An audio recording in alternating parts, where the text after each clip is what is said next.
गोर लगै छी समस्त मिथिलावासी के। हम मैथिली नीतू झा अहाँ सबके छठि के गीत सुना बजा रहल छी। तो सुनू ई छठि पूजा के गीत।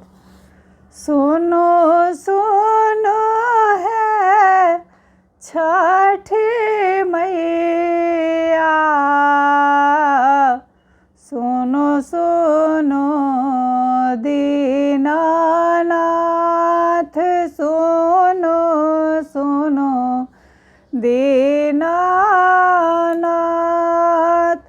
मांगे एगो गोदी में ललन माँ,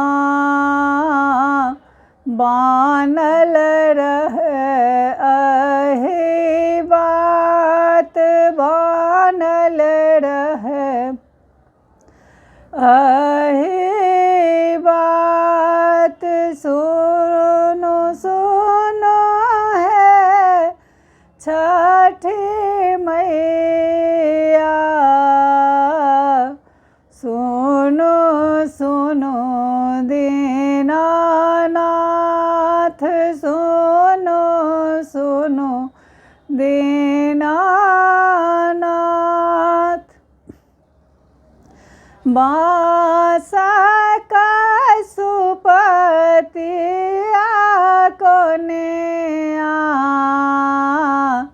छठी मैया के सिंगार, छठी मैया के सिंगार। सुथने सिंघाड़ा संगे साजब, डाली तोहार दीनानाथ, डाली तोहार। सुनो सुनो है छठी मैया, सुनो सुनो दीनानाथ, सुनो सुनो दीनानाथ।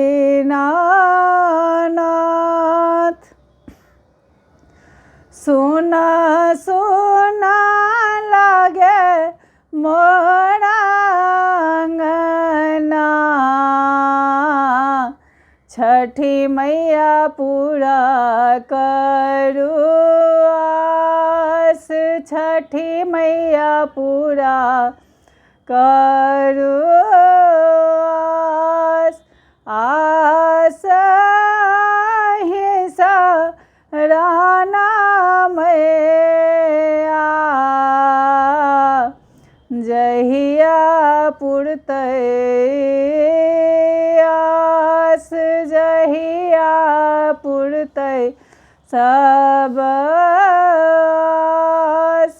सुनो सुनो है छठी मैया,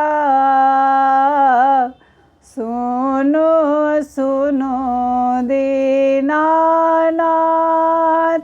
सुनो सुनो दीनानाथ।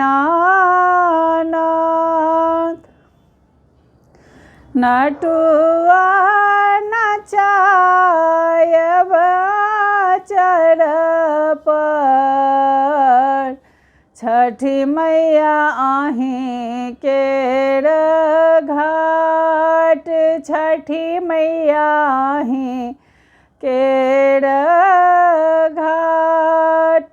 देव अर्घ सब साल, नारियल फल लय हाथ, नारियल फल लय हाथ। सुनो सुनो है छठी मैया, सुनो सुनो दीनानाथ, सुनो सुनो दीनानाथ।